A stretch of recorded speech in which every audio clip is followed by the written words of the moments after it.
So, you look up at the night sky, and, well, it feels incredibly static, right? Like this quiet, ancient painting. Right, just these untouchable lights sitting in the dark. Exactly. But what if we are looking at that canvas completely wrong?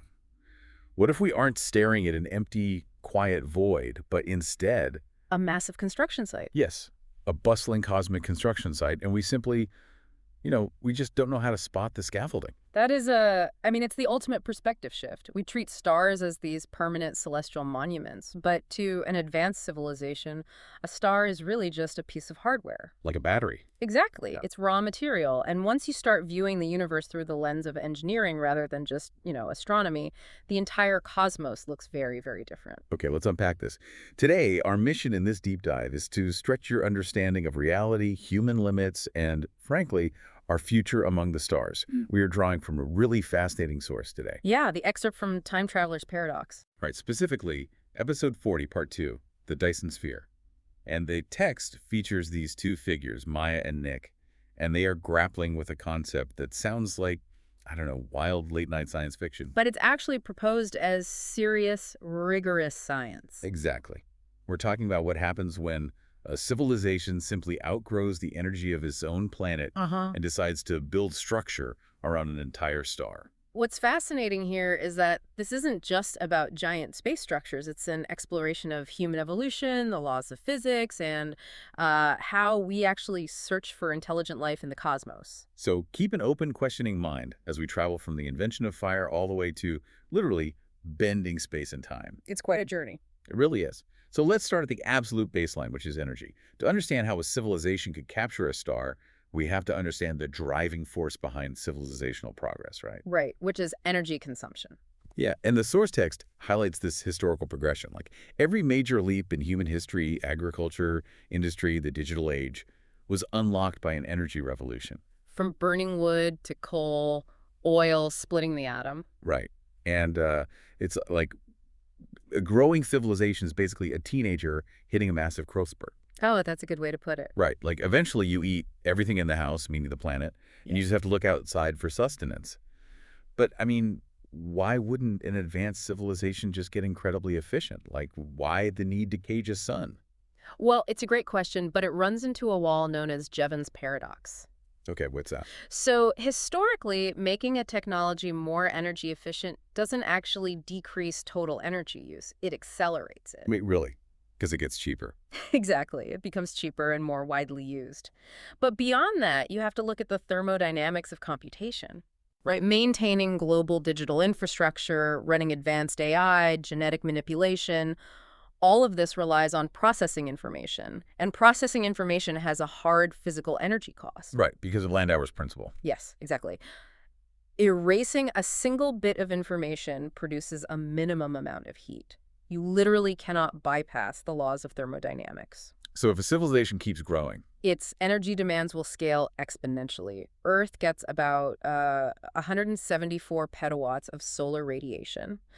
If our energy consumption grows at even a fraction of a percent annually, we hit the absolute ceiling of what our planet can provide in like a matter of centuries. you basically just run out of planetary juice, which brings us to the Kardashev scale, which is heavily referenced in the Time Traveler's Paradox text. Right. It's a framework for measuring a civilization's advancement strictly by its energy consumption. Because it establishes this predictable pattern, right? Sure. Like any intelligent life would follow this until planetary resources just aren't enough. Exactly. It strips away all the cultural stuff.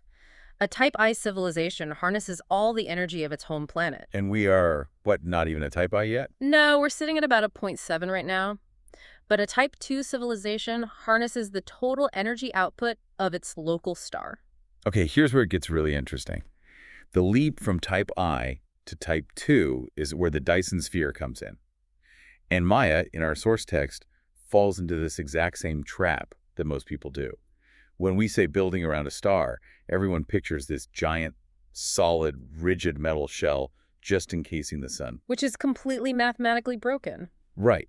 I want to push back on that misconception. Right. Because intuitively, if you have advanced materials, why couldn't you just build a hollow chocolate egg around a toy? Why wouldn't that work for a star? Well, the main culprit there is gravity, specifically Newton's shell theorem. Okay, break that down for me. So if you have a perfectly spherical hollow shell, the net gravitational force on any object inside that shell is exactly zero. Wait, so the star in the middle isn't pulling the shell toward it. No, the gravitational pulls from all sides of the shell cancel each other out.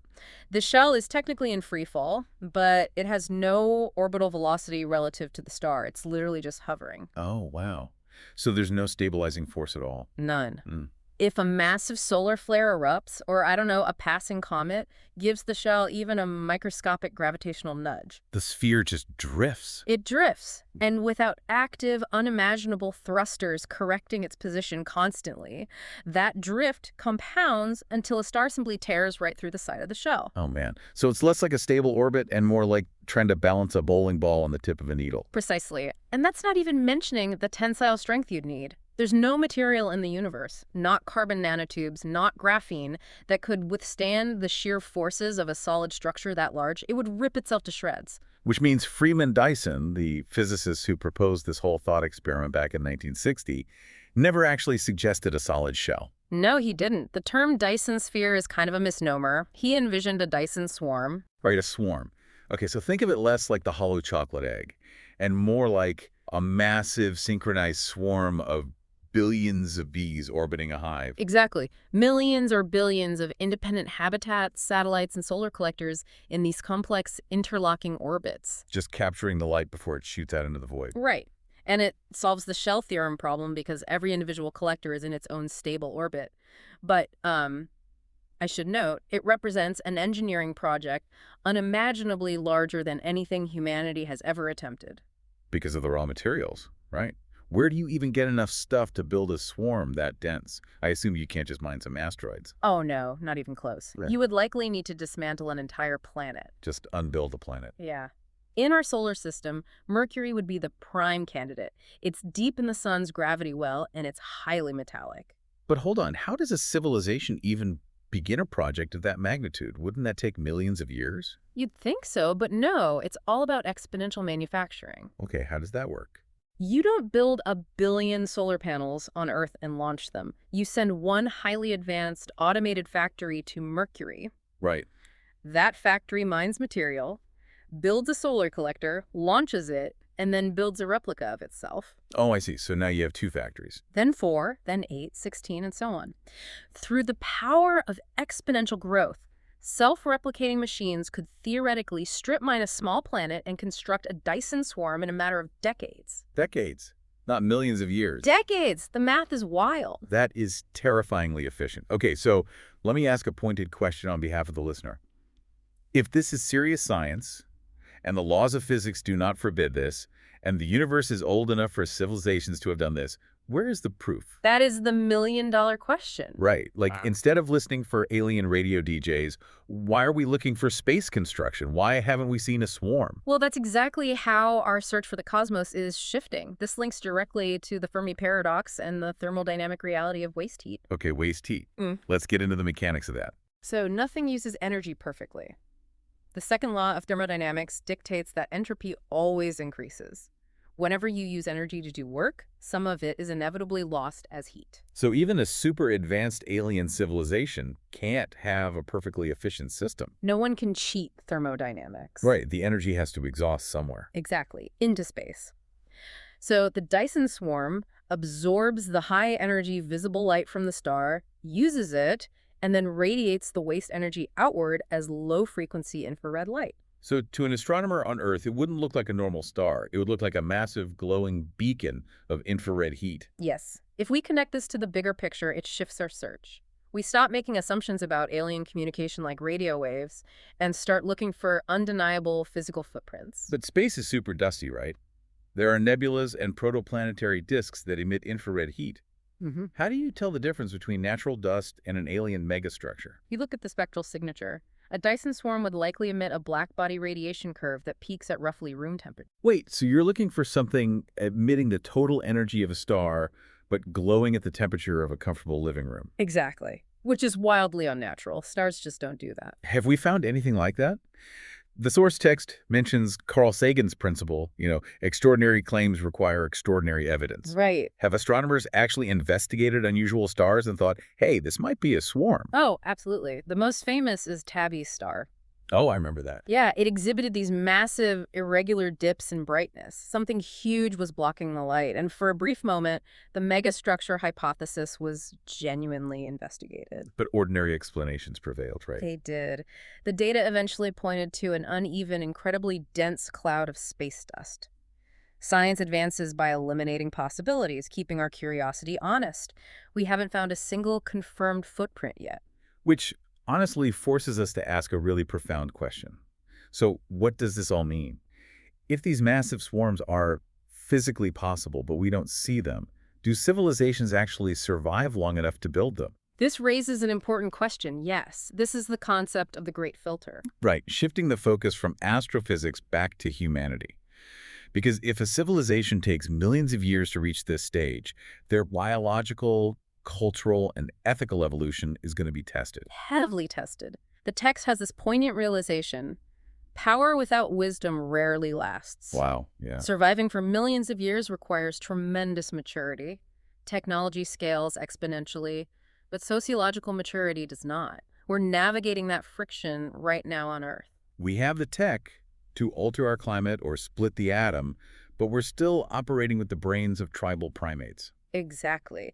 Therefore, if a civilization exists that can build a Dyson swarm, they aren't just the smartest beings in the universe. They are necessarily the wisest. They passed the Great Filter. They had to. Otherwise, intelligence alone just gives you the power to destroy yourself. That is a heavy burden of wisdom. Okay, but let's say they do it. Let's assume a species navigates the filter, they build the swarm, and they have the total energy of a star at their fingertips. Yeah. What final physical boundaries are left to conquer? Like if they can harness stars, can they manipulate reality itself? Warp drives, wormholes, time travel. The source text mentions Nick and Maya discussing this. Yeah, and we can ground this wild speculation in Einstein's theories, as noted in the source. It all comes down to general relativity. Okay. Einstein proved that space and time are far stranger than our everyday experience suggests. They aren't just a fixed stage. Space-time is a dynamic, flexible medium. Right, mass tells space-time how to curve. Exactly. And Eamsicott tells us that energy and mass are fundamentally the same thing. So an incomprehensible density of energy can also warp the fabric of reality.